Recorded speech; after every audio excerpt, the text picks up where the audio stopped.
जय हिंद, वंदे मातरम, भारत माता की जय। राष्ट्रवाद की बात प्रहार के साथ आप सभी का हार्दिक स्वागत है। दोस्तों, आज वक्फ बोर्ड अमेंडमेंट बिल के खिलाफ जो याचिका डाली गई थी उसकी सुनवाई सुप्रीम कोर्ट में शुरू हुई। अगर दुर्भाग्य देखो कि 25 सांसद विपक्ष में, मगर बिल के खिलाफ में 73 याचिका, 3 टाइम्स। जो हिंदुओं को लगता है कि हम 100 करोड़ से अधिक है, मगर ये उनको सोचना चाहिए कि 100 करोड़ में 50 करोड़ से अधिक तो गद्दार है। कि अभी याचिका सुप्रीम कोर्ट में सुनवाई के लिए डाला गया है, मगर पश्चिम बंगाल का मुर्शिदाबाद, 24 परगना और जितने भी बाहुल्य मुस्लिम बाहुल इलाके हैं, वो सब वहाँ पे हिंदू पलायन के लिए मजबूर होते। फिर भी हिंदुओं को लगता है कि सेकुलरिज्म, भाईचारा, ये कितना दुर्भाग्यपूर्ण है। और मुझे लगता है कि अभी तो आज अग्रिम फैसला दिया नहीं है सुप्रीम कोर्ट ने, मगर सुप्रीम कोर्ट ने अगर बिल रोकने वाला फैसला देगा तो इसमें कोई आश्चर्यचकित नहीं होना चाहिए, क्योंकि जो देश में बैठे गद्दार सुप्रीम कोर्ट में बैठे हुए, उनको मणिपुर का दंगा दिखता है, पश्चिम बंगाल का दंगा नहीं दिखता है। देश विरोधी ताकतें एक साथ एकजुट हुई है और मोदी की भी कहीं न कहीं क्षमता है कि जब आपको पता था कि सेकेंड टर्म इतना बड़ा मिला है, इतना बड़ा थंपिंग मेजॉरिटी वाला, तो ऐसा बिल आपको पहले पारित करना चाहिए था। और शायद वक्फ बोर्ड बिल खत्म करने का प्रपोजल लेके आते तो भी चलता था। अब तो आप संशोधन की बात कर रहे हो तो भी कोई विश्वास करने वाली बात नहीं है। कट्टरपंथी उग्र हो गए।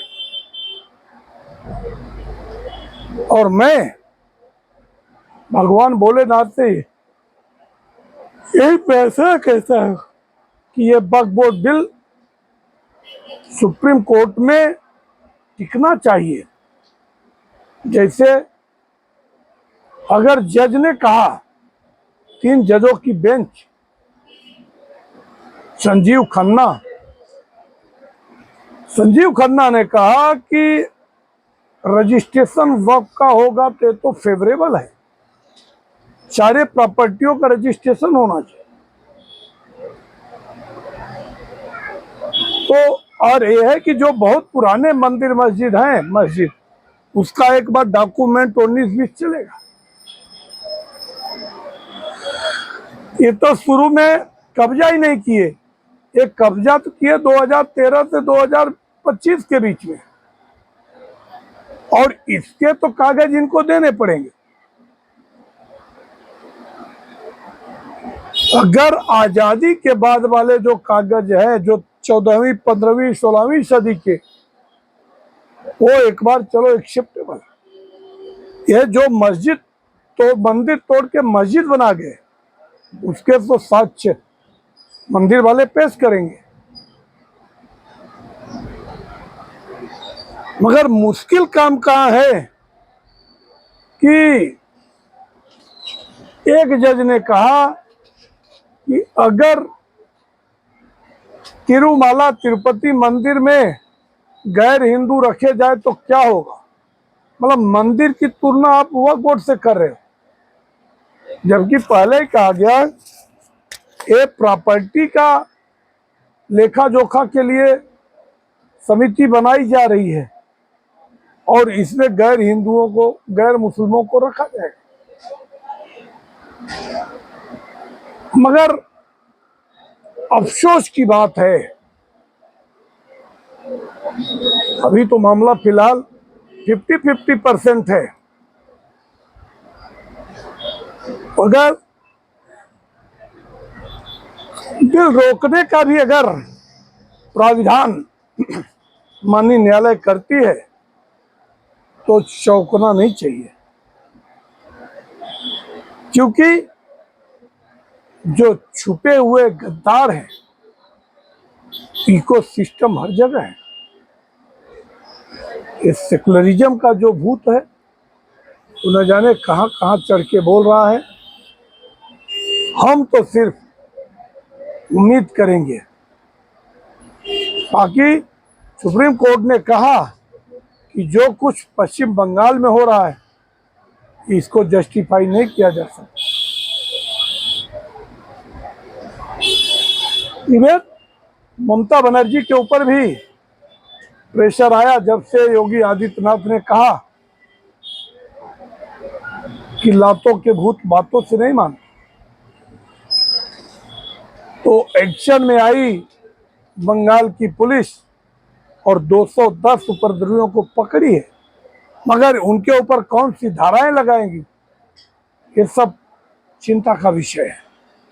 क्यों कमजोर धारा में अगर अरेस्ट करेंगे बाद वो छूट जाएंगे।